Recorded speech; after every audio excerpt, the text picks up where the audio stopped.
In this session, we're going to look at deploying OpenStack using the Kolla services, basically containerized OpenStack.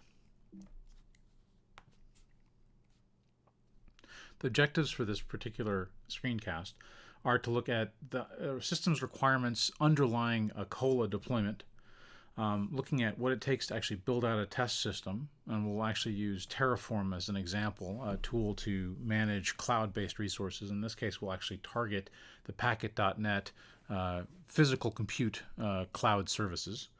And then we'll deploy a multi-node Kolla environment using Ansible to set up some initial configuration in the actual machines that we deployed with Terraform, just to get some of the basic underlying resources and services deployed. And we'll talk about what those are.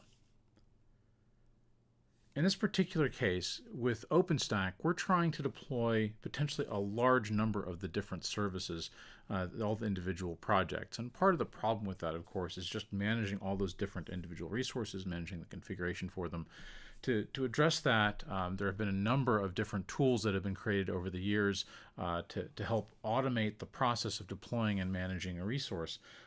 Given that these tools are often largely written in Python, actually I think they're almost exclusively written in Python, one of the problems that we have is there's this dependence on Linux. Well, we still have that dependency, but there's another issue, which is that often if I need to in any way mix and match different versions of any of these services, I often end up with collisions because of the Python library sharing resource. So when I'm trying to deal with that, there's some problems with that. And one of the solutions for addressing that potential collision process is to containerize all of these individual services.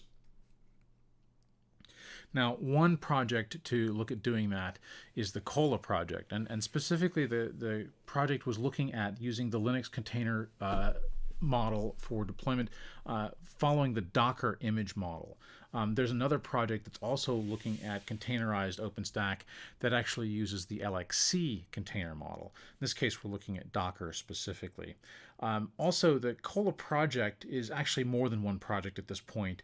There's at least two. If we look at Kolla, which is a tool set now specifically focused on the packaging and sort of configuration management resources around creating those Docker-based containers for the different services. Specifically, there's a Docker file for each of the individual services and actually for each process. So for example, the Nova API has its own Docker file and containerization process versus the Nova scheduler versus the Nova conductor, etc. Also, there's an Ansible code base that's used to actually create these Docker-based containers. So there's some code to help build out the different possible solutions for how we would Dockerize the individual container resources. And lastly, the Kolla containerization model includes this concept of external configuration. So rather than writing the configuration into the container image itself, the Kolla model basically points to a shared volume, an externally attached volume that gets mapped into the container environment so that you have access to the configuration outside of the container embedded security and segregation configuration. So there's a way to configure these resources and see what the configuration is outside of the containers, and that's what the Kolla project now specifically manages. In addition to that, there's the Kolla Ansible project, which is Ansible code. It was initially sort of pulled or forked from the OpenStack Ansible project, but Ansible code to actually do the configuration of all of these different container resources. And that code has been tweaked and modified to work well with the Kolla packaging model. But these two packages are the core thing of the core resources that you usually need when you want to deploy Kolla-based resources.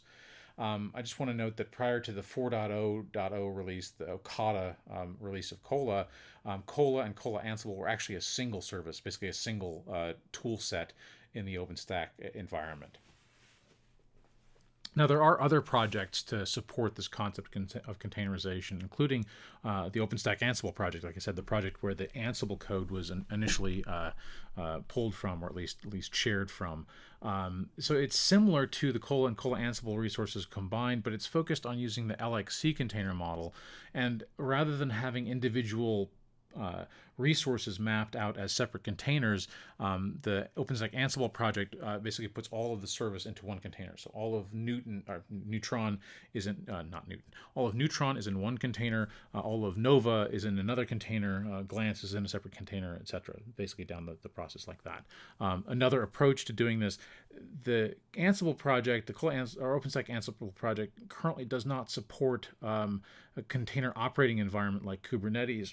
So the other projects that I wanted to mention were the Kolla Kubernetes project, which is a Kubernetes service model leveraging the Kolla containers, or the OpenStack Helm project, which is another project that I believe is also looking at basically using the Kolla images, but has a slightly different approach to how one actually deploys the Kubernetes resources to run OpenStack on top. Both Kolla Kubernetes and OpenStack Helm are looking to run OpenStack on top of a Kubernetes container management environment. So the interesting thing there is if I've containerized these resources, I still need to turn them on and run them and potentially scale them if that's the appropriate resource. And in order to do that, one approach is to use something like a container operating environment like Kubernetes, and hence the Kolla Kubernetes and OpenStack Helm projects. Now, when we talk about deploying containerized resources, we really need to at least talk at a high level about the systems model that we're talking about.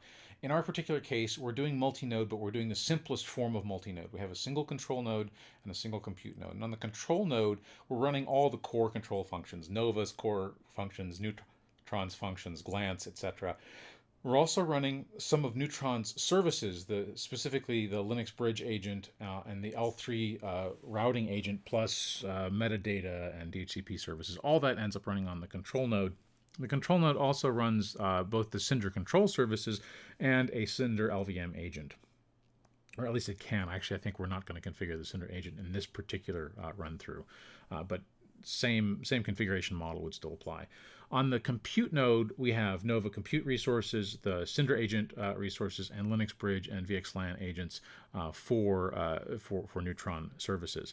And we have an API network, potentially an external floating network. Actually, we've mapped that internally onto the control node, so we still get access to it, but we don't have a true external network in the lab environment that we're using. And then there's also the potential to have a separate management network as well. We can map the connectivity between the controller resources and any of the tenant level compute resources as a VXLAN tunnel between the different systems. And so this is also a key model. So this is the generic view of our reference model. It's slightly different depending on the cloud environment we select, but basically these are the capabilities, fairly standard OpenStack systems model for capabilities. Now, in order to actually get these systems up and running, Kolla itself basically focuses on the containerization and the deployment of those containers, but we need to have a container environment of some nature to run into. We also need some tools for actually managing the deployment of those containers. So, for example, we need to make sure that we have Ansible on the control node as a minimum, because that's where we're actually going to be running the Kolla resources from. In order to have Ansible running, we need a Python interpreter, and for Ubuntu 16.04, for example, Python is not a default package, so we have to make sure that we have Python installed. I also like to install the pip package manager, the Python package manager. That's how I tend to actually install the Kolla resources and Kolla code, and so we need those services. Also, because installing Ansible requires additional services, specifically some security services, we need to make sure that we have GCC, so the GNU C compiler, the SSL and FFI libraries for our operating system. We also need a container management tool, or at least a container engine of some kind. And for this case, we're using Docker still. The system potentially could use Docker, or potentially Rocket would be the other way of actually getting these containers running. But the Kolla Ansible code is expecting to be able to launch services via Docker, so that's what we're going to continue to leverage. We're still using the 1.12 branch. I've had some issues with 1.13. They may be resolved in a .1 release, but I haven't yet tried that. So we're still sticking with 1.12 and the Kolla tooling that will actually help us install that. We also, for Ansible's sake, for Ansible to actually be able to run and configure these systems, we need to have passwordless SSH between the different nodes in our environment. Now, that's specifically between the controller and the compute node in our particular model, but would be true for any of the nodes in the multi-node environment that Kolla could deploy into. So, if I had a separate node for Neutron, I would need to have passwordless SSH to that node, etc. We're actually going to use Ansible from our laptop to manage these resources, and we will push up a separate SSH key pair specifically to support this passwordless SSH. It turns out that the Kolla resources, as of Ocata, also have some tools that will also create a similar sort of an environment for us. I had just created this particular model for deployment before that had become available. We will be using a model where the Kolla bare metal install tools will be used to install the Docker services at least, and make sure that those are properly configured. That can be a little bit tricky.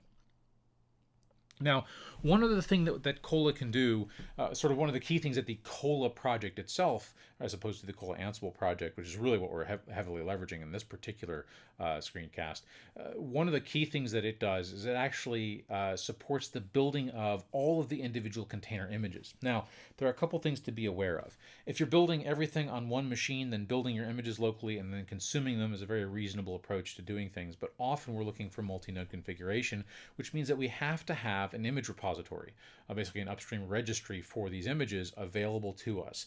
Now, we can use a public registry like key.io or the Docker Hub resources, and that's actually okay because the images are all built off of a base image. So even though the base image is fairly large, it usually weighs in at somewhere around 600 or 700 megabytes, that base image actually only gets replicated to our local hosts once. After that, any additional images use that base image and just bring in their additional layers for that layered file system approach, which is a core part of the Docker image format model.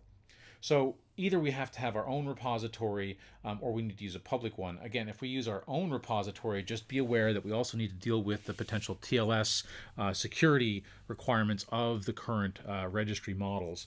And if we don't deal with that, then we have a real pain. And actually, basically, the system won't work properly, or we have to configure an insecure registry for all of our Docker services, which again just adds overhead and complexity to the system.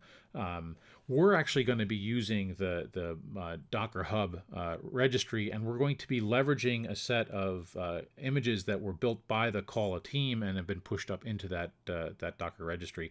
So that makes our lives a little bit easier. We don't actually have to build the images. Now we're using the 4.0, so Ocata release images, and the Ubuntu source-based deployment. So you actually have some choices on how those images get built if you want to build them yourself. For one, as long as the repository for the packages is accessible from the node that you're building these images on, basically the node that you're running Kolla from, as long as it's accessible, you can use any registry or repository for packages if you want to use the packaged model, so deploy via RPM or .deb file. So if you have your own repository, there is some configuration that has to be done in Kolla to point it at that repository, but this would allow you to build Red Hat-based images using the Red Hat OSP library that repository that you might have downloaded onto a local machine. So that would actually speed up the process of building your own images if you chose to do so. Alternatively, as long as you have access to either the OpenStack Git or GitHub, you can also pull directly from source, and so that will use the system sources that are available on the Git, the OpenStack Git repositories. And again, these are the images that we're borrowing from the Docker Hub registry, so we don't have to build our own. They've been built already using this exact same model, so they are effectively equivalent containers to what we would otherwise build. And that's going to simplify our process for actually getting some of this started. Now, the real trick here is that for the multi-node deployment, really the heavy lifting, once we've gotten our basic resources installed on the operating system so that we have an Ansible environment and the right Docker resources, etc., installed, We just need to describe the environment to Kolla through a couple of different tools, a couple of different components. The sort of the top level one is the deployment file, which is an inventory file, an Ansible inventory file. Now, that Ansible inventory file describes groups of resources. So, for example, we can have multiple target hosts in the control group. So this is the group of servers that is the control resource set. So that would be sort of the first step here. The second thing is that there are actually groups for every service that Kolla currently knows how to deploy within the OpenStack environment. So on top of the 6 core services that Kolla, of course, knows how to deal with, just about every additional big tent-like project that exists in the OpenStack space is available as a part of the configuration. And there's already a default mapping where most of the control-like resources get mapped to the control nodes, and anything that's really specific can potentially be mapped to a storage or a networking node, unless those resources have also been mapped to the control node. We'll look at the manifest, or sorry, the multi-node inventory file when it gets created. We're actually creating one based on a template in the particular model that I use to deploy these resources. So one thing that you'd have to be careful of is that the model for the multi-node inventory file does have a lot of different individual Ansible groups in it, and those groups need to exist. There are pieces of the Kolla Ansible deployment code that expect certain group names to exist within the system, and if they don't exist, you might end up with failures in the environment. Now, there's a multi-node example file that comes as a part of the Kolla installation, or specifically the Kolla Ansible installation. So we can start with that file and then modify that for our particular environment. And really, we just have to modify the top 5 resource buckets in most cases, defining what our control nodes are, our compute nodes are, our network nodes are, our monitoring nodes, and our storage nodes. In all cases, we can use the same names, or we can duplicate names in different groups. We could just say, hey, we want to do an all-in-one deployment and give it one name. Now, in the Ansible model, I can describe things like the target IP address and potentially even the access credentials, if necessary, for each individual resource. And if I decide to do that, that's certainly a possible solution. I, on the other hand, focus on making sure that my passwordless SSH is available, so I don't have to describe that configuration environment. I also make sure that my host names are actually inserted in DNS, so that I have a resolvable host for Ansible to use as a target. And that, to me, has worked very well, making sure that I have a domain name that maps and everything else. And we'll look at some of the resources when we talk about the Ansible code here in just a minute. Now, the deployment model, actually, the sort of the process of getting this deployed is to first set the baseline operating system up. And actually, we're going to get started with that right away by first actually installing or running Terraform against the systems environment. So we have, before I actually run it, I have a Terraform description file here, and this has things in it like the domain name defined that we're going to use, the name for our controller or compute node. In this case, assuming it's just a single node that gets deployed. There's the project ID. This is for Packet to know which project to talk to. We're using dnsimple as a DNS service, but we define our nodes, and you'll see that within the resource, our Packet resource, so this is a compute resource definition, I actually describe a provisioner command, a local executive provisioner, which modifies the inventory file. This is a little hack to tweak a 2-node inventory file so that the IP address that gets assigned by Packet will actually get allocated to the inventory file, so that even if the DNS service wasn't working properly, we'd still be able to talk to that machine. The same thing is true for the compute node. It also updates itself, and then we also update some DNS records for this particular environment. So if we do a Terraform plan,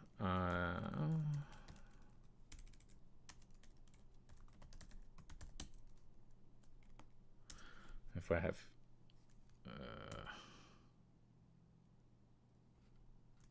oh, I know what's going on. So we're going to start by actually deploying Terraform, and we can check and see that we actually have a Terraform resource. Here we have a description of some variables, a domain name, a name for our control node, a single control node in this case, and a single compute node. We're using Packet, so having the Packet project ID is important. Captured some data about how to configure different resources in Packet.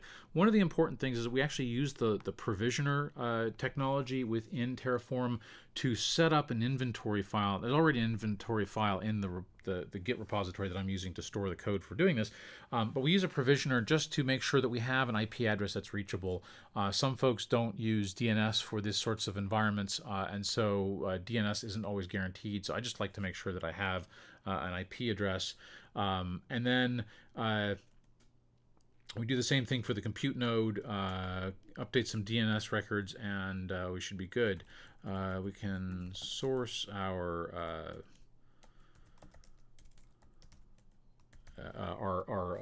tokens and other resources for the Packet project and for DN Simple in this particular case, which I'm using, just so that we have those resources available. And then we should be able to do Terraform Plan, which will give us a description of the resources that it's going to create, a compute and control node, some storage, and DNS records for those resources. And since the plan looks good, we'll now go ahead and apply. In this case, I didn't create a file from the plan, so I'm just applying against the same Terraform description file. And this is going to take about 5 minutes to actually run through. If necessary, I'll pause the recording and we'll get back to it. But anyway, so we're going to get our base operating system installed. Right now we're getting the OS installed using Terraform as a way to create some physical machines. You could use Ubuntu Mass. You could use Red Hat's Foreman or Cobbler, or many different tools for actually getting the base OS installed. Once we have the operating system installed, then we can install the additional required tools. So make sure that Python is installed, and Ansible and pip and all the tools like that. And then we can also make sure that our Kolla resources, both the Kolla packages and the Kolla Ansible packages, have been installed and are available as well. So that'll be the first step. And we're actually going to run Ansible from our local machine and configure our control and compute nodes with this basic information after the Terraform deployment is done. And yeah, so this is now running. Some resources have been created. The volumes, for example, have been created, but we're still waiting for the compute and control resources to finish. And as I said, usually this takes about 5 minutes, so there might be a short pause there while we wait for this part to complete. Now, another thing that goes on is that we want to make sure that we have a Docker environment and an appropriate Ansible environment on our control and compute nodes. And in order to do that, there's a couple of different approaches. I've written some code, some Ansible code to do this from a laptop, pushing this up. But we can actually use some resources that the Kolla community has created and embedded in the Kolla project to also make sure that their Docker environment is configured appropriately, and also to make sure that a bunch of the other resources like network services and configuration is also set up. Now, if we want to use our own registry, maybe we can't get access to the external hub, Docker Hub registry, or we want just to have our own, either insecure, or maybe we're doing a TLS certificate and passing that information around, or heck, even using a Let's Encrypt certificate to actually configure the TLS security at the registry level. We need to do that configuration. And again, we can do the basics of it without the registry configuration, at least, within the using the Ansible from Kolla. So we would run that Ansible on the control node. So for step 1, we're going to run Ansible from our laptop and push a bunch of resources up. For step 2, we're actually going to run Ansible on the controller and have it go and make sure that our both controller and compute node Docker resources are configured properly.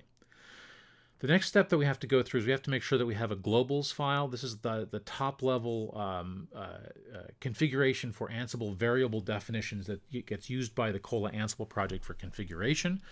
So we're going to look at a very lightweight version of that particular file.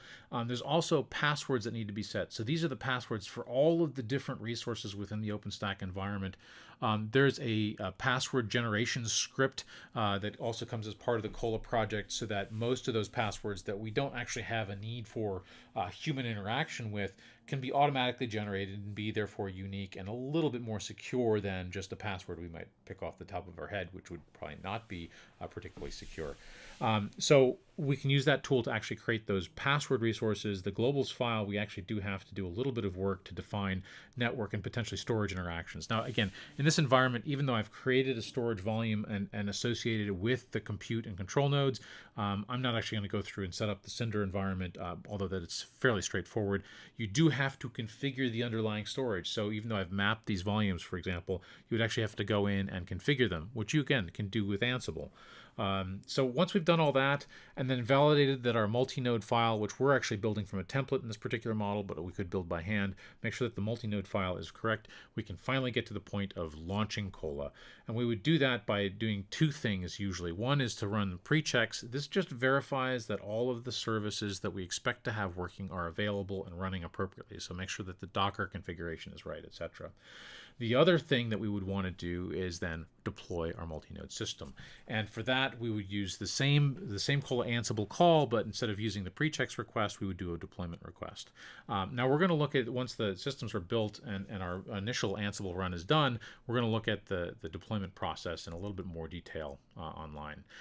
Now, before we jump into the actual running of some of this code, and again, the potential pauses that come with that, I do want to point out that this code is available online in the Cumulus Tech repository.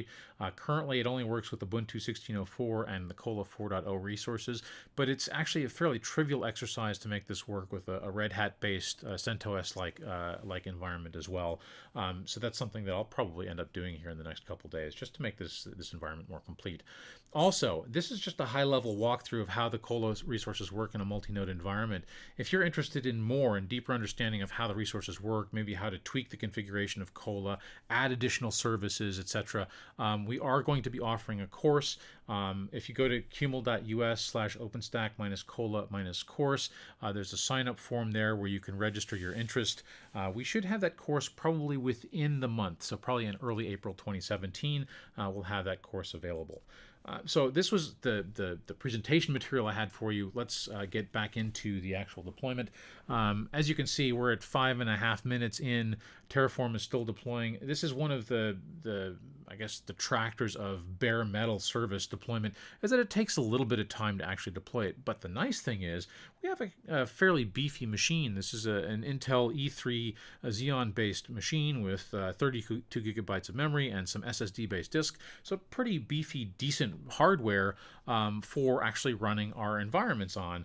And actually the timing looks like it was just perfect. It has now finished doing this, and you can see here it's also executed this script to make sure that our local inventory file has been properly configured.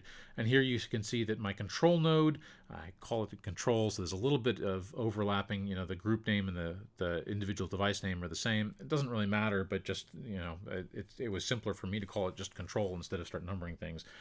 We also define the IP address. Now, it turns out that because I actually have DNS set up appropriately, I probably don't actually need to have the IP address mapped into here, but this just is a more complete way from my perspective of doing this.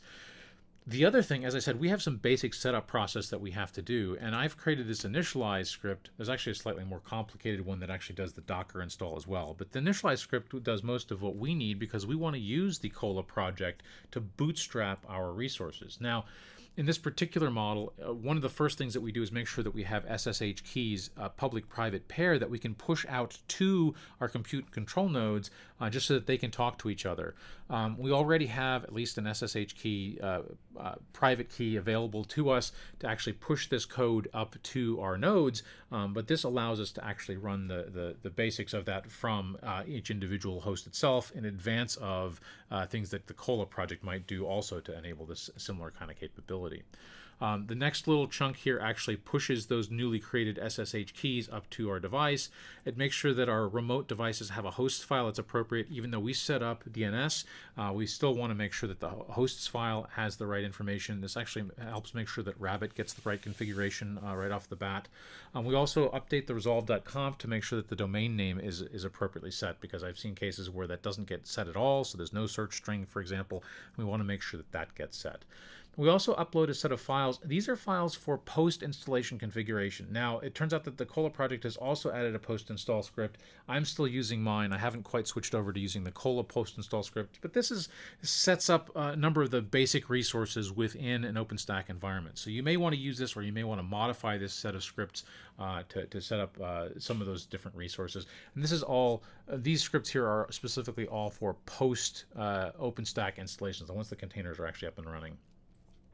Next step, we're going to create our multi-node inventory file. Again, this is a template that goes through and looks at our local inventory file and maps some of those resource names into the locations that would otherwise have to be manually configured in that multi-node inventory file that gets pushed out to the remote controller node specifically.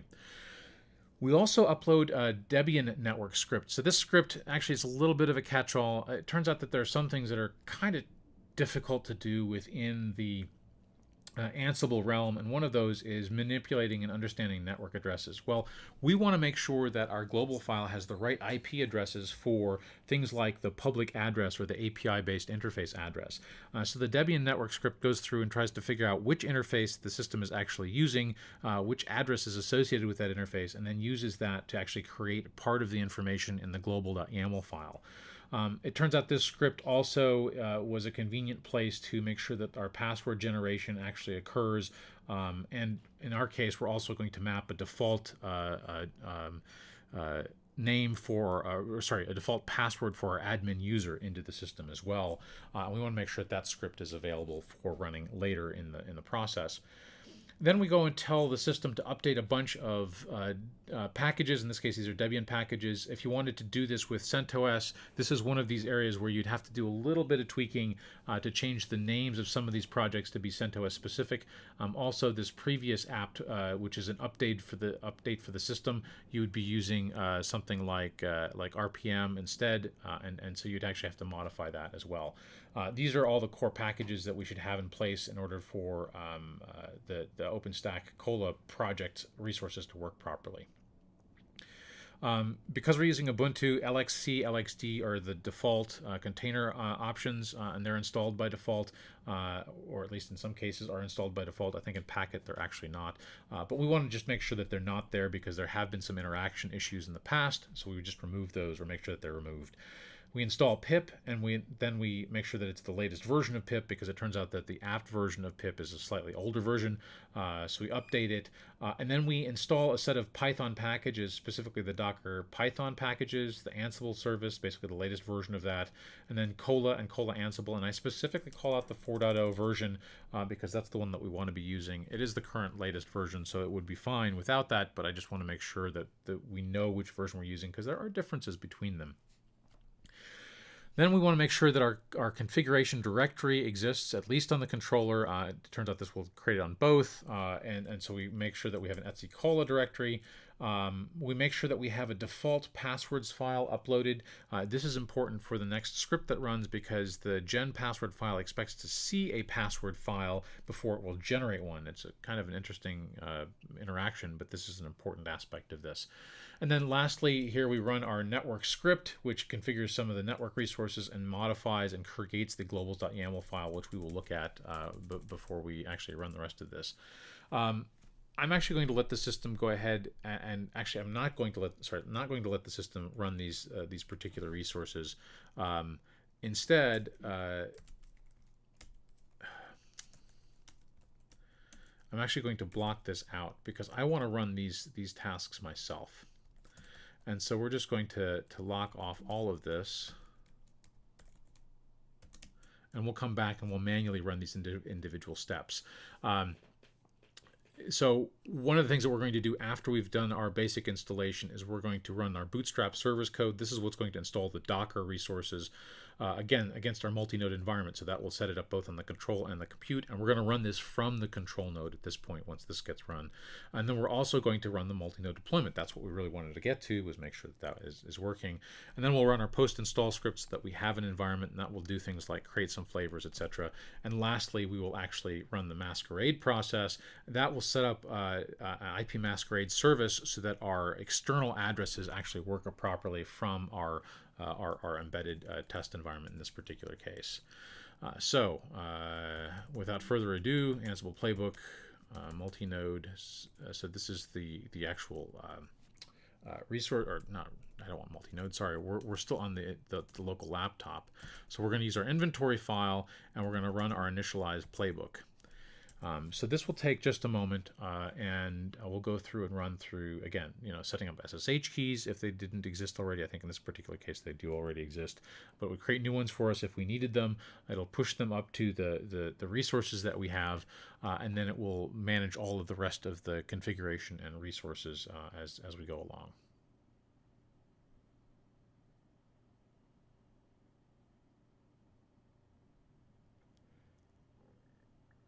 Now this process does take just a moment, so I'm going to bring up another shell while that's working.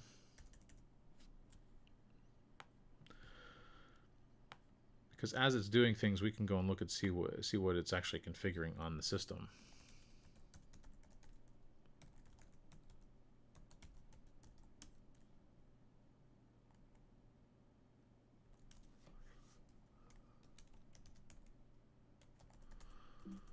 Okay, we still don't have a Kolla directory, but as soon as that Kolla directory is created, we can actually look at the resources. So right now it's uploading a bunch of scripts. My network has been very slow today, so this will take a little bit longer, I think, than usual, even though these files are fairly small.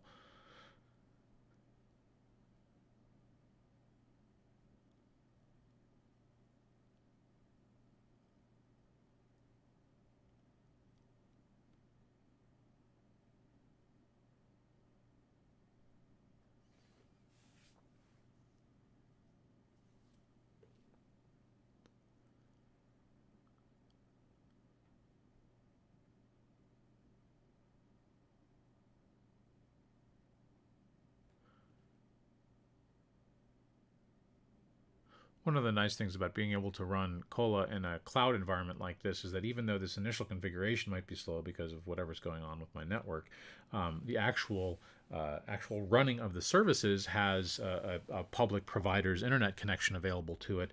So it turns out that the deployment actually happens often within minutes as well. Here at home, I've actually had this take potentially an hour, just because it's pulling down a number of images, even though they are reduced in bulk because they get to share that base image model. But even with all of that, it still can take 20, 30, 40 minutes to get an OpenStack system running. Here, this usually will happen on the upstream system within a few minutes, and it's actually pretty significantly fast in being able to do that. We still don't have a Kolla directory, but we'll get there in just a second. So we got our template, we have our network configuration script. We've made sure that the control and compute nodes have had their services updated. And now we're installing all the key packages that we need. This is the Python services, the SSL and FFI libraries. You can see now that that's completed. That's processed. It turns out there was no LXC or LXD. That's why we got a green answer there. We're going to update the pip resources and then install some capabilities with pip, specifically the Kolla project. And that's important because once they're done, then we can actually look at some interesting code that actually generates for us. Okay, so we're installing some of those pip resources at the moment. And there's Kolla, and the one I really want is Kolla Ansible.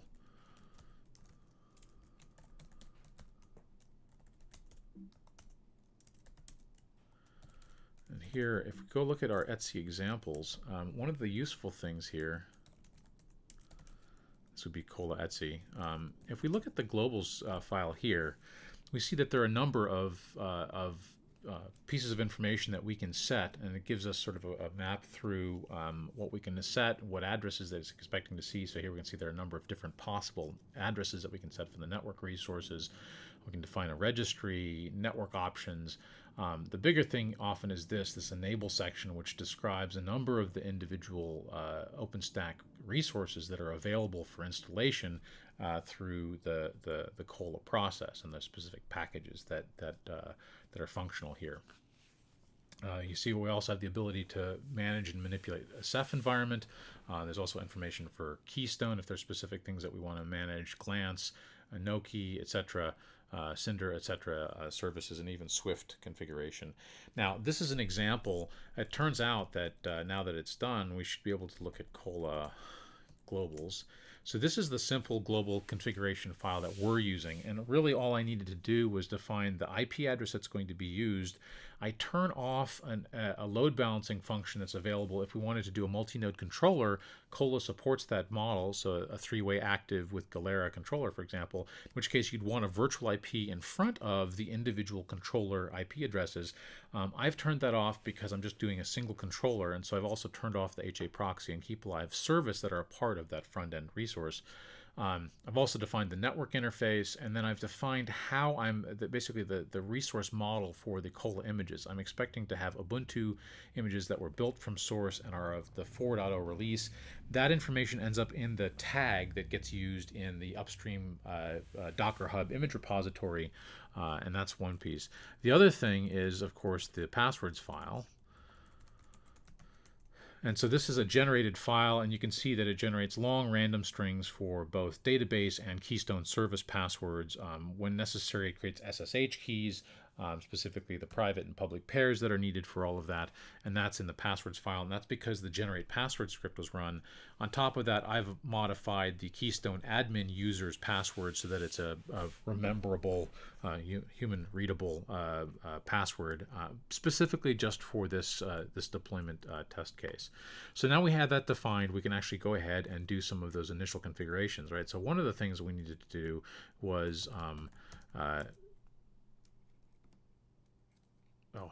need to get onto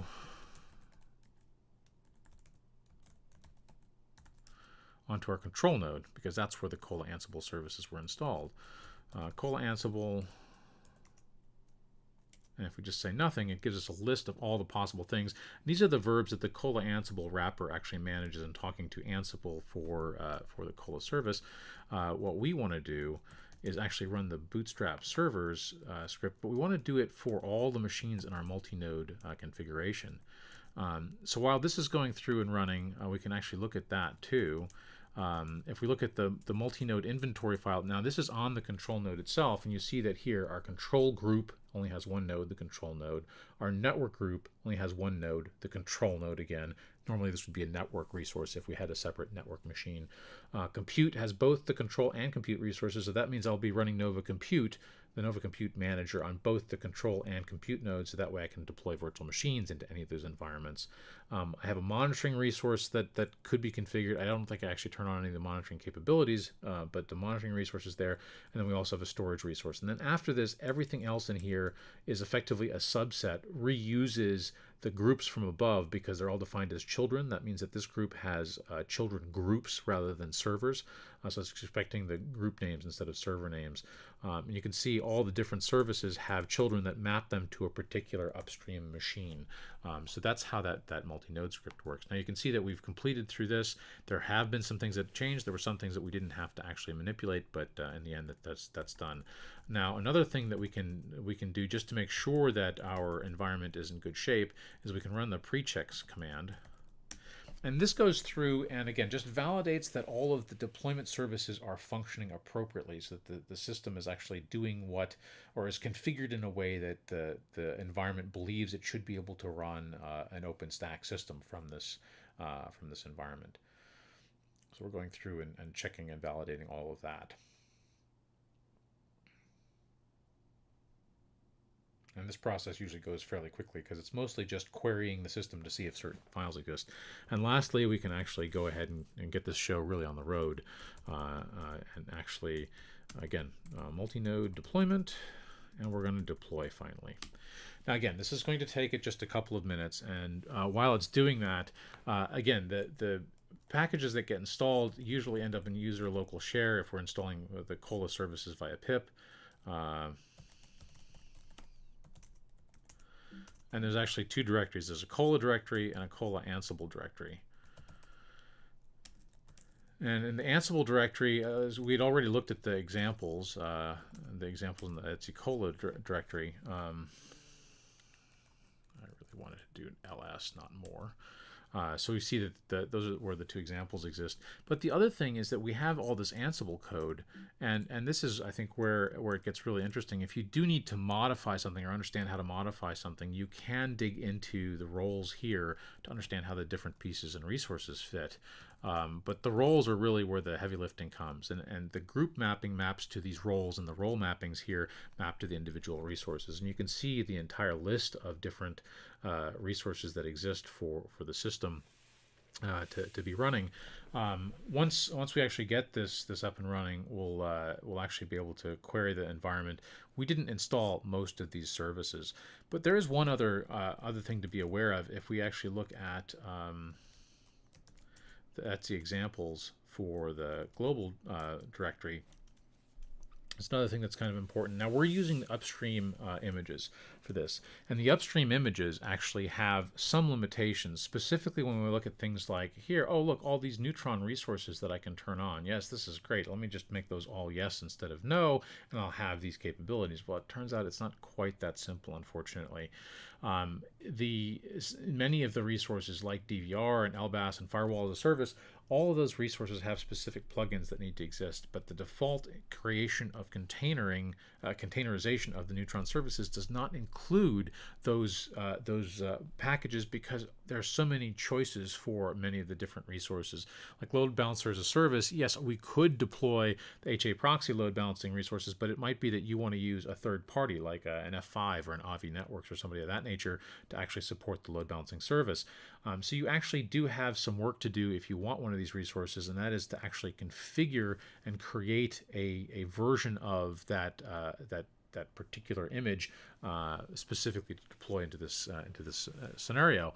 Now, if you decide to do that, one other thing that you then have to think about is how you're going to distribute that image, how you're going to get that deployed onto all of the nodes where that particular resource might need to be. Now, in the case of a single controller and a Neutron server modification, which all of these potential changes might be, in that particular case, actually having the image created on the local machine is adequate for this, and so you could get away without a registry in that particular case. But if you wanted to update, for example, the Nova compute agent, you'd actually then have to somehow manipulate that image to get it deployed to all of the nodes in the environment instead of just the controller node in this particular case.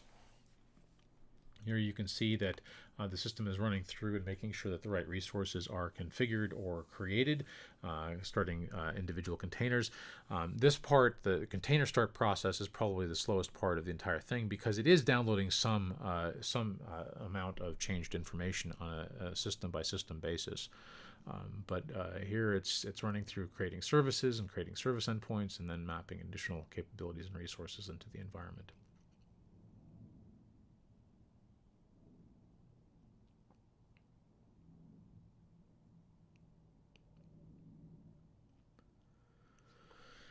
Now, since we're installing a very simple OpenStack environment, this should go fairly quickly. I think maybe just another couple minutes and we should actually have a running system here.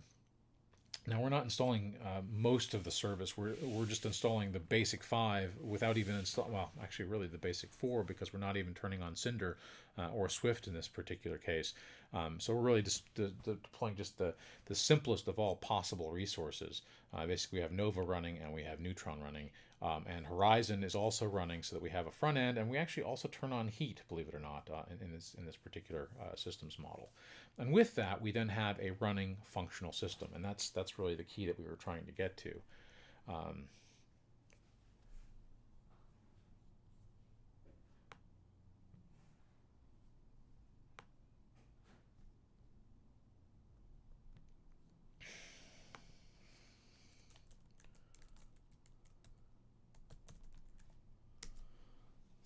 Okay, so we don't yet have our service running, but we will have that shortly.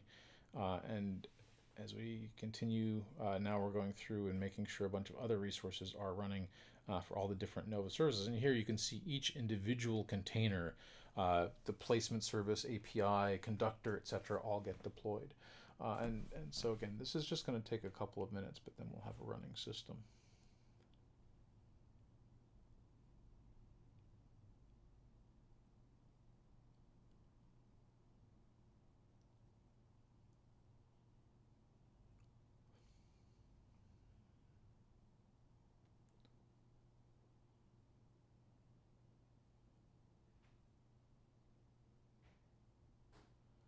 So here we're getting the Neutron resources installed, making sure the database is configured, and this is just using a the default set of configurations for actually deploying the resources, and again making sure that the database is set up and configured.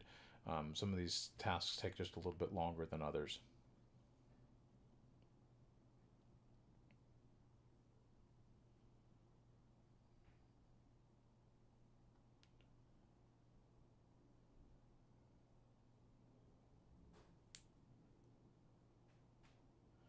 Now we're getting heat installed, so we're actually getting pretty close. I think still Horizon has to be installed, and possibly Glance as well. And with that, we'll then, again, like I said, have a running system, and we can make sure that our user interface is actually up and running as well. Again, the configuration for this is partially the defaults that are set. Again, if we're looking through the configuration file, looking at all the things that we have the ability to enable, these are the resources that are mapped, and you can see that most of them are no, so the defaults are in general to not enable the resource. But occasionally, like here, enable Horizon and enable Heat, those are set as yes as defaults. This is just mapping to the defaults that are in the actual Ansible site.yaml file, which exists in the Kolla user local share directory. So it's available there. And here we finally have a completed system. Now, I don't have any information about the system, so we can, or rather, I don't have an OpenRC file. The post install script that I've created for this environment will actually go and do things like, in this case, it's downloading a Ceros image, so it'll get a little Ceros Linux image installed.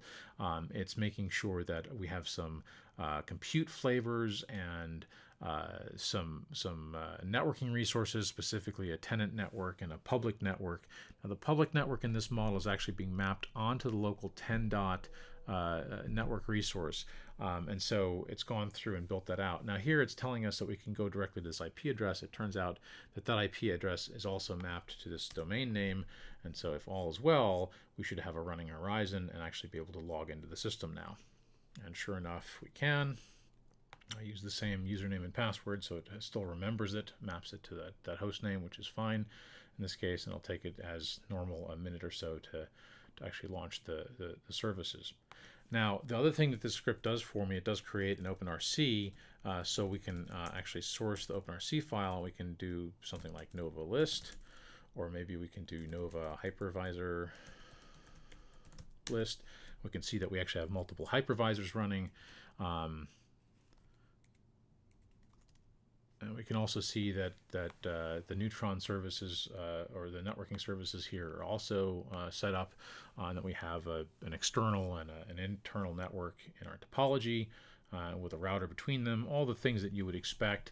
It turns out that we actually had some security groups created for us from that script as well, so that there's some extensions to the default security groups so that we can actually have some ingress and egress access.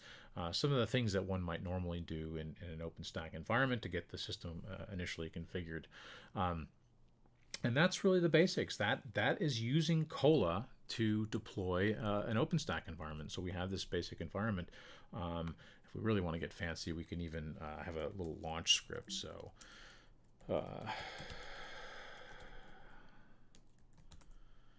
so in this case, we'll actually launch an image, right? So we'll run a VM here, a little Ceros VM, and sure enough, that's running. And if all's good, I believe I can potentially even get to this image.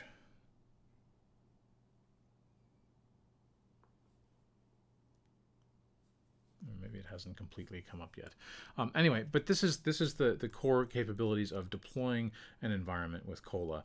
All the pieces are running. We have a basic service. We have the ability to extend and add services. If we want to create something new, we can update the global.yaml file and reconfigure the system, which will make sure that any new containers have been deployed and are running. All those sorts of capabilities are a core component of how this resource and service works, and that's really what I wanted to show you guys. Again, if you want this code, that's available on the Cumulus Tech GitHub repository in the Kolla multinode section, and that is my way of actually getting these pieces up and running. And as I said, we're also offering a class which goes to a much greater depth of detail in looking at how to actually use Kolla to manipulate the system to your specific needs and your specific requirements.